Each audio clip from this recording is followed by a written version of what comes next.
हाय सांगमान नमस्कार। आज आम जाना पिलर को केमी ढलाई कले जहाँकि पूरा लंग लास्टिंग हम भूमिकंप कि बात्यार जहाँ भी पूरा लंग लास्टिंग रही पिलर पूरा बिल्डिंग कौन असुविधा हम।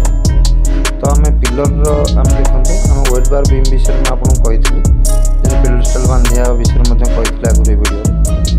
तो आमर कौन है आम 2 फुट 2.5 फुट बांधीचु वेट बार देखते आम ऊपर मतलब 10 इंच अच्छी। तो आम 2 फुट पाखापाखि ढाली सारे तले 3 इंच कवर दे तो 2 फुट आम ढाली देचु ऊपर फुटे यहाँ सेकेंड बेस करा। फास्ट बेस आम 2 फुट ढाई पूरा ढालीचु गोटे माने गोटे पिलर रे प्राय 7 ରୁ 8 बस्ता सीमेंट लगिला जहाँकि देखते आम सेकेंड बेस यू आरंभ कला मैंने फास्ट बेस ढला होगा सेकेंड बेस सेकेंड बेस ढला हो। तो यहाँ बिल्डिंग पूरा स्ट्रंग कर जहाँकि भूमिकंप